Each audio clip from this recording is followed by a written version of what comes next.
After the Civil War, during the Panic of 1873, J. Cook and Company, along with several other firms, invested in the railroads.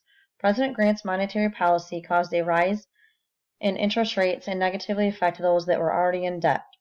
During a time when investment banks were eager for capital gain, the money to fund financial growth was dwindling. Cook's firm declared bankruptcy on September 18, 1873.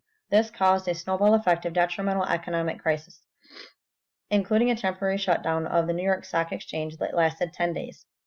Over 100 railroads failed or went bankrupt.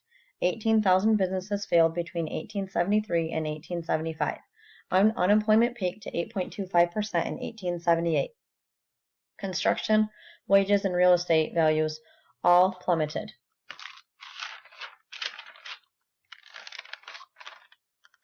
Before World War II, the Great Depression began. After the stock market crash in October of 1929, the Great Depression began and continued for 10 years. Consumer spending and investment dropped.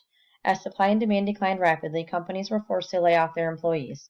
Inventory piled up and production slowed down. This marked the deepest and longest economic downturn in the U.S. today. In 1935, Social Security Act was passed. Prior to this, there was no unemployment insurance or Social Security. I believe that this helped businesses by getting money in people's pockets, and they spent money on the things that they needed. In 1944, the GI Bill was passed. People actually finished high school and attended college, making them much more marketable and valuable to businesses. The GI Bill included benefits for veterans, which in turn brought a huge increase in business for mortgage companies, investment firms, banks, and even universities. After World War II, the baby boom began, which began in 1946 and lasted for many years. After the Great Depression, couples could finally afford to have a family, and they began what was dubbed the baby boom.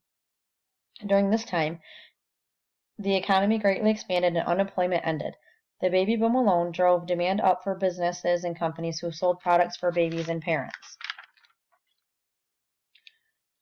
In the 21st century, one of the biggest terrorist attacks happened in U.S. history. September 11, 2001, terrorists attacked the World Trade Centers. This had an immediate, significant hit on the U.S. economy and business community, but didn't last long. A few significant impacts included a leap in gold prices and impact on air travel. Gold went from $215.50 an ounce to $287 an ounce due to a reluctancy of investors.